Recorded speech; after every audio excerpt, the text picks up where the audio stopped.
سڵاوتان لێبێت بیرەناری زایڵی داهێنان جارێکتر بەخێربێنەوە بۆ بەرنمەیەکی نوێ بە بەرنمەی ئەم هەفتەیەشمان لە شاری کفرێەوە دەست پێ بکەین. هونەر سنوور ناناسێت و پێویستی بە پاسپۆرتیش نییە بۆ پەڕینەوە لە تخوبەکانەوە. ئەوەی هونەر پێویستێتی بەهرەیە تا لە نێوان وڵاتەکاندا ئازادانە بگەڕێت. ئەژدەر حەیدەر ئەو هونەرمەندە کوردەیە کە توانیوێتی شێوازێکی وێنەکێشان لە عەمانی پایتەختی ئوردن لە سەرنجەکانیدا هەڵگرێت و بەدەم گوێگرتن لە قەتار و خاوکەر لە ماڵەکەی خۆیدا لە کفری نەک هەر خەریکی کاری هونەریە بەڵکو بەهرەکانی تریش فێر دەکات. دیار جەمال دیمەنی تابلۆ جیاوازەکانی ئەژدەر حەیدەرمان بۆ دەگوازێتەوە.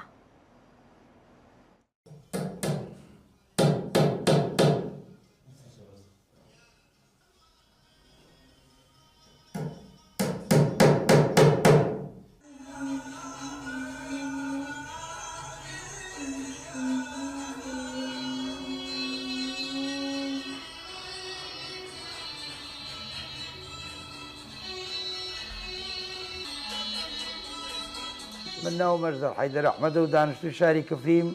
لە ساڵی 2016 فێری وێنەکێشان بیمە بە شێوەیەکی جوان هەر لە سەرەتای 2016 تا کۆتایی 2021-22 ئەلحەمدوللا بە شێوەیەکی زۆر جوان فێر بوومە و هەرچەنە لە هیچ خوڵ و لە هیچ ئەکادمیەک نەبخوێندەوە و هەر یەکی سەرەتاییشم نەخوێندەوە وەکو بڵێ خوێندن و ئەم شتانە ئەلحەمدوللا ئێستا بە شێوەیەکی زۆر زۆر باش ئەم کارە زیاتر و زیاتر خەڵکی پەرەی داوام لێکا و وەمەش پەرە پێیدا و ئینشاءڵڵا لە داهاتووە وەکو بیریتان چەند کەسێکم هێناوە لەگەڵ خۆما بە پێی کات و سات و ڕۆژەکان ئینشاءڵڵا لە داهاتوویەکی کورت بێ یان درێژ بێ بتوانم پەرەی پێ بدەم و زیاتر و زیاتر خوێندکارم هەبێ وەکو چۆن بڵێ ئەکا تەلەبەمە بێ لە ژێر دەستم بێ و بتوانین ئەمە فێر بین ئینشاءڵڵا.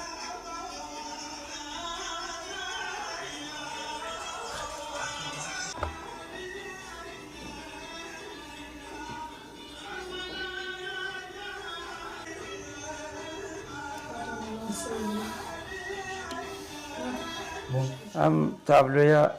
لە سەرەتای تا کۆتایی تقریبا 8 ساعتی ئەوێ و بەنسبەت خوازیارەکانیش زیاتر عەرەبە و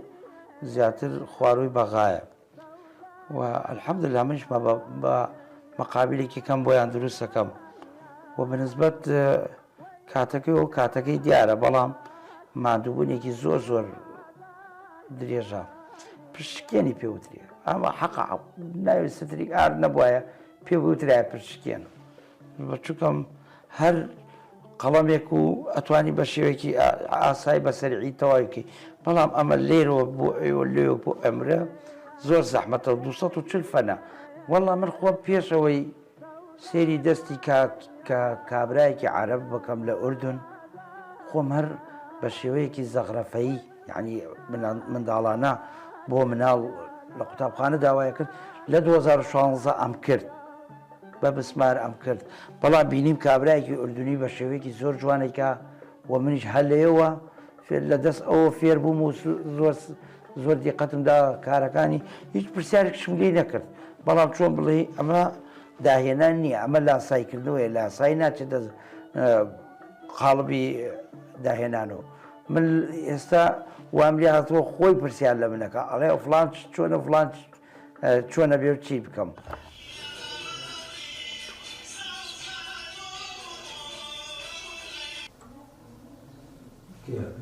لە پاڵ ئەوەی خۆم فێر بوومە حەزەکەم مناڵی منداڵیش هەیە لەگەڵمایە و بەردەستی مەکا و سێر دەست مەکا و چەند باوکێکیش هەیە منداڵەکانیان هێناوە بەلای من ئینشەڵا لە داواتوویەکی کورتە فێریان بکەم ئینشەڵا لە خۆم باشتر لە داهاتووە ئەمە ئینشاءڵڵا جێگایەکم هەبێ وێنەکەی ئەو وێنەی ئەو کەسانی کە خۆم معجبم پیان وێنەیان بکێشم و هەر کەسێ شیاوی ئەو شوێنەیە لە جێگاکەی خۆی داینی.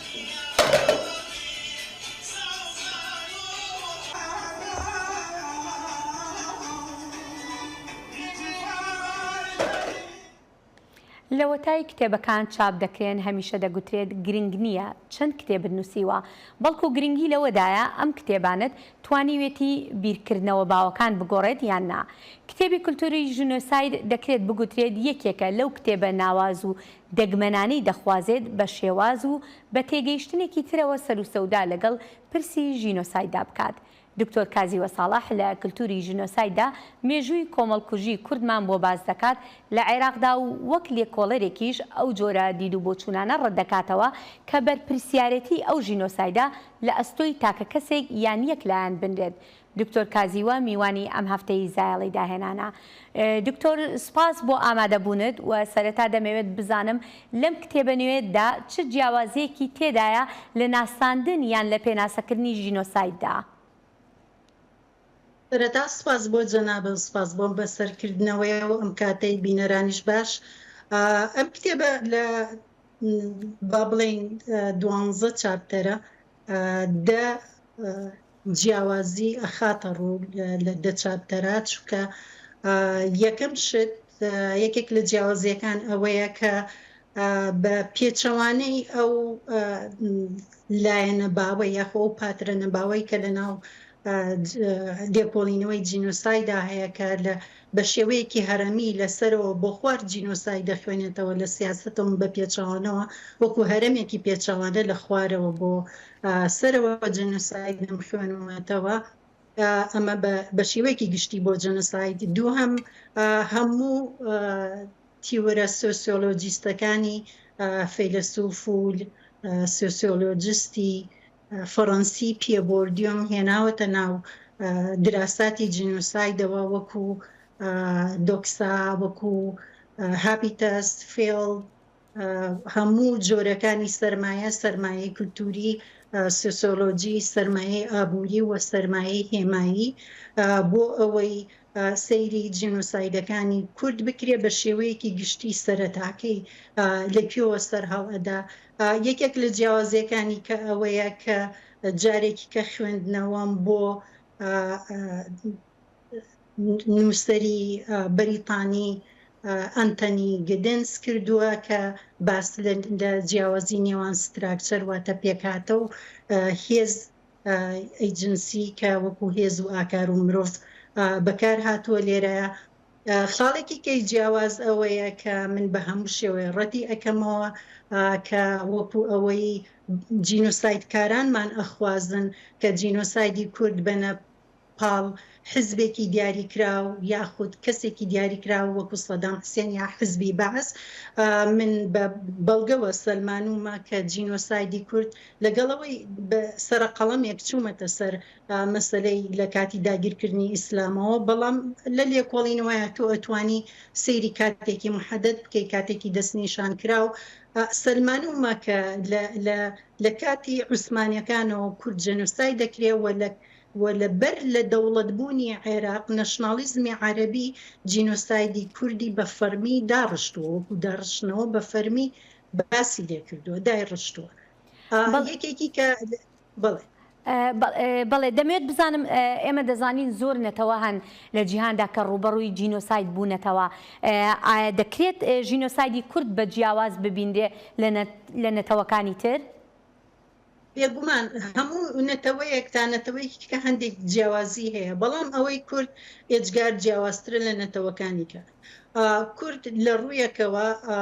با بڵێن وەکو ڕواندا ئەو جینۆسایدەکەی ناوخۆ نییە، وەکو جوولەکە خەڵکێک نییە لەسەر بنەمای ئاینەکەی لە بە وڵاتانە بڵاو ببێتەوە. کورد نەتەوەیە کە خاوەنی سەرمایەی مێژوویی کولتوری و سەرمایەیەکە کە شارستان خاوەنی شارستانیەتە. جگە لە شارستانیەت کورد ئەوەی کە لەم وڵاتانەیە پێوترێ نیتیڤ ئیندیجنس پیپڵ، کورد خەڵکی ڕەسەری ناوچەکەیە، کورد خاوەنی خاکە و کورد نەتەوەیە ئەتیک نییە. بەم شێوەیە ئەمە یەکێکە لە جیاوازیەکانی کوردی. جیاوازیەکی گەورەی تری جینۆسایدی کورد ئەوەیە جگە لە قوبتەکان تەنانەت مەسیحەکانی عێراقیشەوەی بەسەر ناتۆ، جگە لە قوبتەکان هیچ نەتەوەیەکی کە نییە هێندەی کورد ڕوبەڕووی جینۆسایدی کولتوری بوو بێتەوە. کورد لە نزیکەی سەدەونیوێکە ئەوە لە سەردەمی ئیسلامەوە داگیر کراوە ئەوە حتمەن یعنی کە عشیرەتە گەورەکان هاتوونەتە ناوچەی کوردستان عشیرەتە بچووکەکانی کوردیان یا کوشتووە یاخود عشیرەتە بچووکەکان ناچار بوون لە ناو عشیرەتە گەورە عەرەبەکانە خۆیان ئەسیمیلیت بکەن ئەمانە هەمووی جینۆسایدە بەڕووی درێژ خایەنترین جینۆسایدی کولتوری بۆتەوە لە مێژووە. باشە دکتۆر من دەمەوێت ئەوە بزانم کورد چەندێک توانیوێتی سەرکەوتوانە ئەم مێژووی ژینۆسایدی خۆی بنووسێتەوە یاخود بە بەڵگەی بکات؟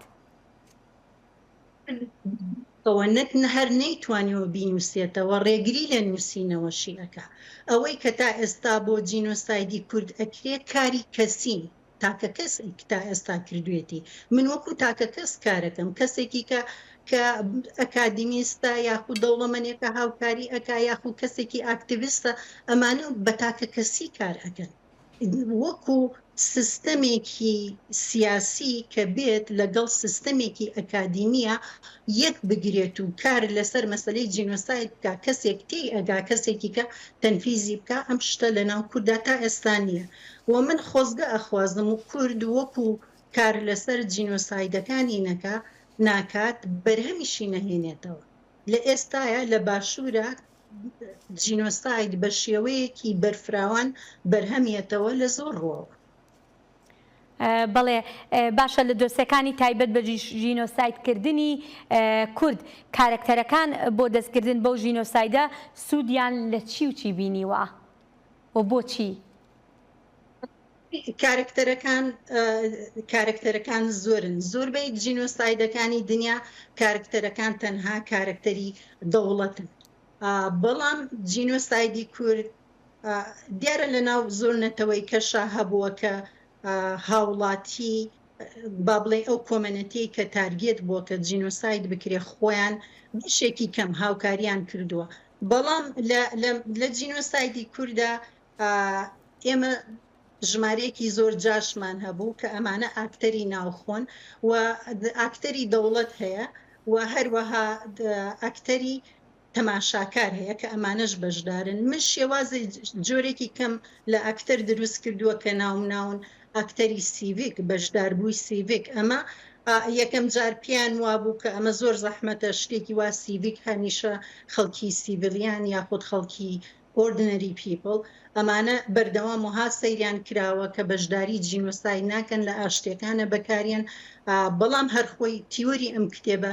کە ئەڵێن کولتوری جەنۆساید لەسەر ئەساسی بنەمای کردار و ئاکارەکانی مرۆڤێکی دەرەوەی سیاست مرۆڤێکی دەرەوەی معسکەرێک کە ئەنێرێت چۆن بەشداریەکە لە جینۆسایدە جینۆسایدی کورد بەشێکی زۆر ئەکتەری سیڤیکی تایە ئەم ئەکتەرانە کۆمەڵێ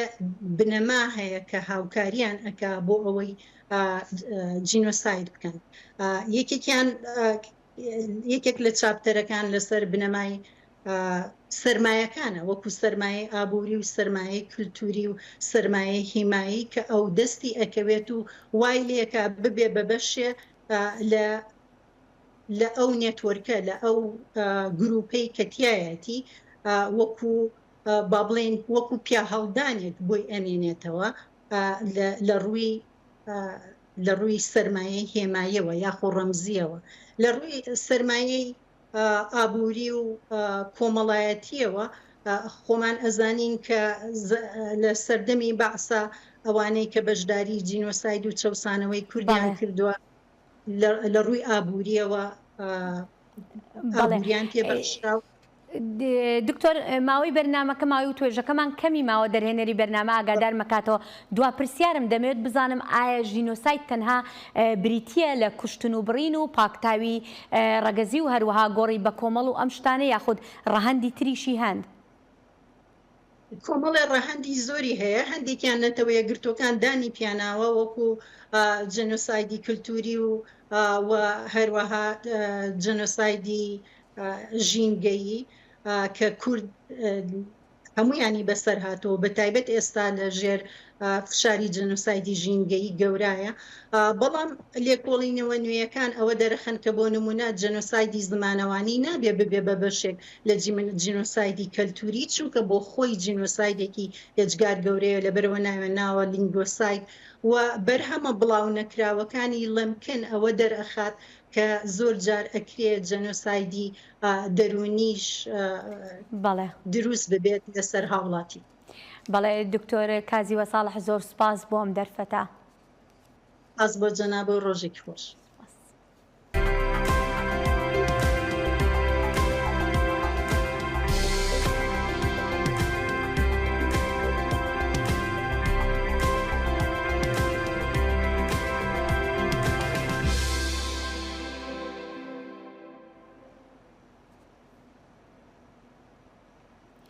ژن بە ئەندێشە جۆرا و جۆرەکانیەوە بەشێکی بەرچاون لە کارە هونەریە شێوەکارەکانی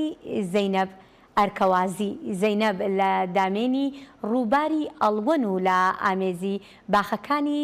جەلەولادا دەژی و وەک بە دڵشاد ئەنوەر پەیامنێری دەنگی ئەمریکای وتووە دەیەوێت کللتور بەشێکی دانەبراو بێت لە هونەرەکەی و وەک دەڵێت دەکرێت لە ڕێی بەکارهێنانی ڕەنگەکانیەوە کللتوری کوردەواری خۆمان بپارێزێت. کچێکی کوردی خانەقینی شێوەکارە و زۆربەی کاتەکانی بۆ نیگارکێشان تەرخان کردووە.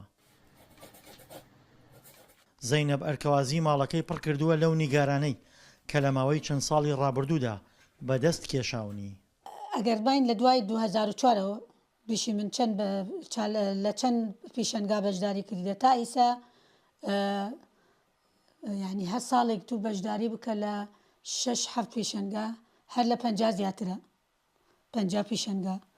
لە خانەقین لە بەغداد لە سلێمانی لە هەولێر لە هەرێم لە شارەکان من بەشداری کردمە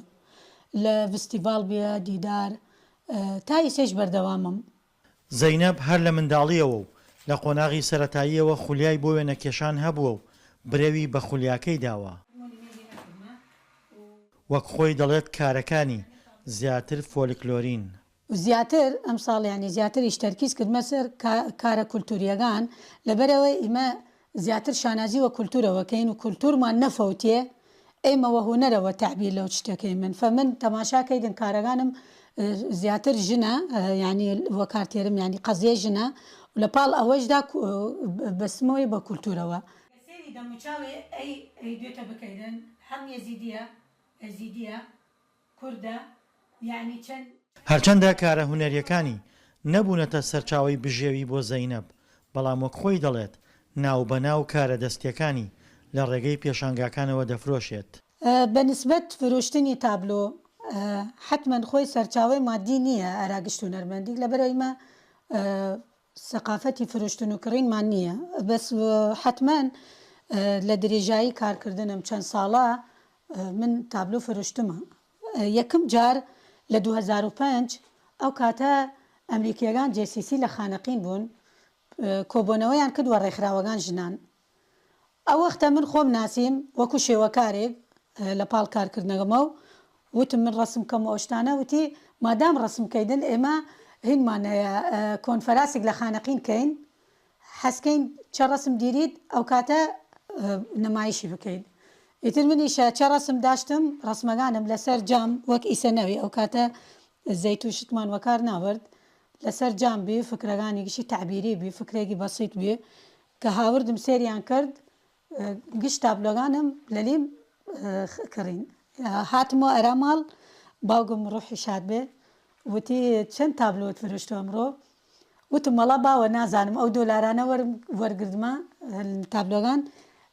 تقریبا نزیکەی 700 بوو ئەوها ئەو وەختە. ئیتر دوایەوە ڕسم هاوردن ڕسم گەورە و کردمەرە ڕسم شخصی پۆرترێت و ئەوانە. زەینەب ئەرکەوازی هێندە هونەرەکەی خۆش دەوێت خوازیارە بەشداری هەموو پێشانگایەک بکات کە لە عێراق و هەرێمی کوردستان دەکرێتەوە بەڵام ئاماژە بۆ دەکات فریای ئەو هەموو پێشانگایە ناکەوێت. دڵشاد ئەنوەر دەنگی ئەمریکا خانەقین. شوێنەوارە دێرینەکان جا لە هەر شوێنێک دابن هەمیشە پێویستیان بە نۆژەنکردنەوە هەیە بۆ پاراستنی ئەو مێژوەی هەیەە لە شاری کفری وەک دیار جەمال پەیامنێری دەنگی ئەمریکا باسی دەکات بەشێکی شوێنەوارە دێرینەکانی شارەکان نۆژەنگ کراونەتەوە و ئەمەش یەکێکە لەو هۆکارانەی سەرنجی گەشتیارانی بەلای خۆیدا بردووە بەڵام دەژڵێت هێشتاش کاری تر ماوە بکرێن بۆ ناساندنی زیاتری گەشتیاران بە مێژووە دەوڵەمەندەکەی شاری کفری. سەردانی هەر سوچێکی شارەکە بکەی دیمەنێکی جوانت پێش چاو دەکەوێت. شوێنەوارەکان و خانەوە کەلەپورەکان هۆکارن بۆ نیشاندانی ئەو جوانیی کفری.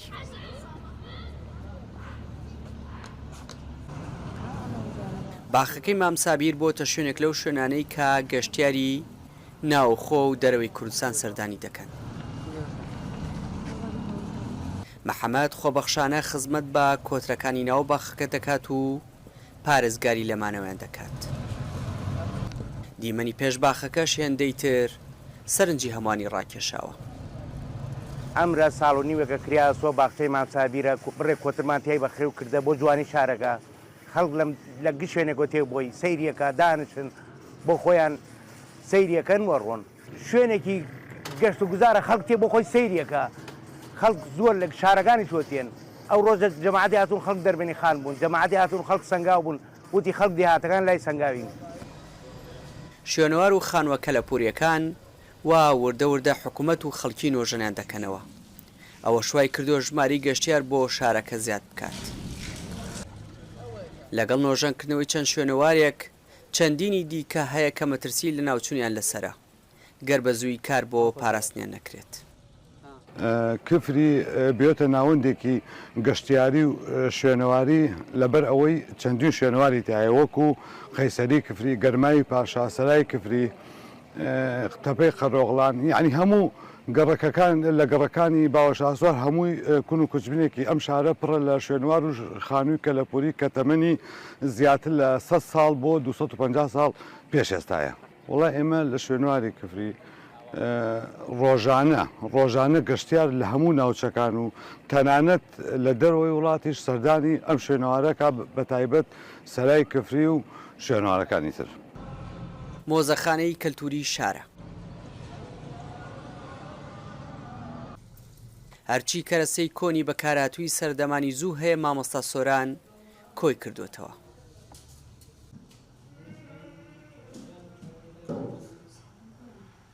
هەرگەشتێرێک سەردانی مۆزەخانەکە بکاتەوە یەکسەر ئەو زانیارەی دەست دەکەوێت لەبارەی مێژووی کفری. ئەوەی گرنگە بۆ کفری بکرێت بۆی گەشتیارێکی زیاتر ڕووکاتە ئەم شارە ئاوردانەوەی جددیە لە تەواوی ئاسەوارەکانی کفری چکە ئەو گەشتیارانەی کە دێن سەرسامن بە ئاسەوارەکانی ئەم شارە و ئێمە مانانیش کە خاوەنی ئەو شوێنانین و خاوەنددارێتی لەو شوێنانە ئەەکەین کۆنتاکتی باشمان دروست کردووە لەگەڵ ئەو ڕێکخراوە گەشتیاریانە و گروپە گەشتیاریانەی کە دێنە شارەکان و بۆ شاری کفری لە ڕاستیە ئەمە دۆخێکی باشی گەشتیاری لەم شارە دروست کردووە. بە بڕۆی شوێنەوارناسان گەر ئاوڕی جدی لە کفری بدرێتەوە و شوێنەوارەکانی نۆژەم بکرێتەوە ئەوە بۆ لە چەند ساڵی داهاتوودا شارەکە دەبێتە شارێکی گەشتیاری و لە تەواوی عێراق خەڵکی سەردانی دەکەن چونکە بە گوتەی خۆیان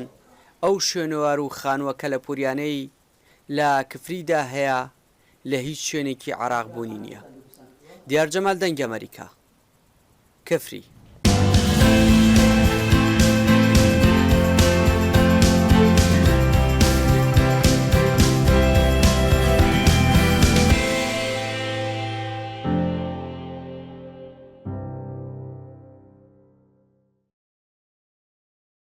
پاراستنی ژینگە لە ئێستادا بە یەکێک لە ئەرکە سەرەکیەکان دادەنرێت و ڕێگەکانیش زۆرن بۆ ئەو پرۆسەی پاراستنە و یەکێکیش لەوانە بواری هونەرە. خانمە هونەرمەندێک سەرمەقەستی پارچە قماشەکان لای بەرگدورەکان و شوێنی تریش کۆ دەکاتەوە و لە کارە هونەریە شێوەکارەکانی خۆیدا بەکاریان دەهێنێت و